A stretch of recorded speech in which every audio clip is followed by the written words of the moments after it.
치료 효과가 없는데도 생명 연장만 하는 의료행위, 바로 연명의료라고 합니다. 이걸 받지 않겠다고 사전에 등록한 사람이 200만 명을 넘어섰습니다. 이게 어떤 의미인지 제가 직접 취재했습니다. 안녕하세요. 연명 중단 신청해주셨어요? 전옥순 씨는 연명의료를 받지 않기로 결심하고 창구를 찾았습니다.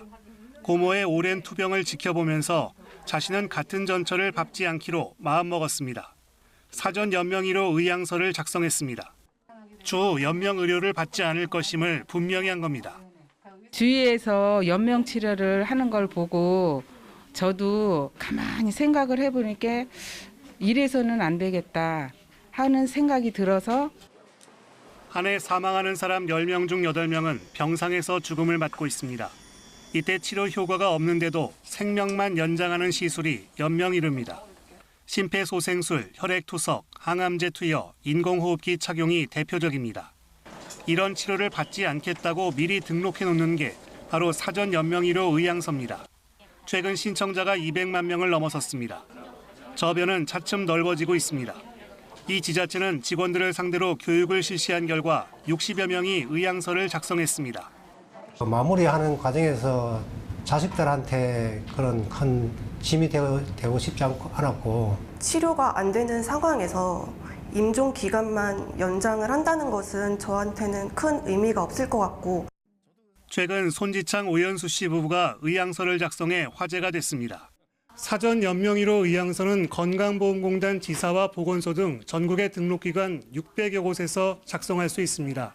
신분증을 지참해 직접 방문해야 합니다. 그렇다면 궁금증이 생깁니다. 교통사고 같은 응급 상황에 처하면 의학적 처치를 못 받는 게 아닌가? 그렇진 않습니다. 치료 효과가 없다는 판단이 있어야 합니다. 윤리위원회를 설치한 의료기관에서 회생 가능성이 없는 환자란 의사 2명의 판단이 있어야 연명의료를 받지 않을 수 있습니다. 의향서는 철회할 수도 있습니다. 보완할 점도 있습니다. 연명의료 중단은 윤리위원회를 설치한 의료기관에서만 할 수 있습니다. 그런데 윤리위원회가 없는 의료기관이 아직도 많습니다. 특히 요양병원은 설치율이 10%도 안 됩니다. 많은 노인들이 요양병원에서 죽음을 맞는데도 제도를 활용하기 어렵다는 얘기입니다.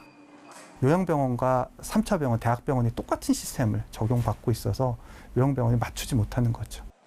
또 의향서를 작성했더라도 가족들이 연명의료 중단에 반대하면 의료진은 법적 문제를 떠나 집행의 부담을 느낄 수밖에 없습니다. 따라서 의향서를 작성한 뒤 가족들과 그 내용을 충분히 공유할 것을 전문가들은 권합니다. KBS 뉴스 김현경입니다.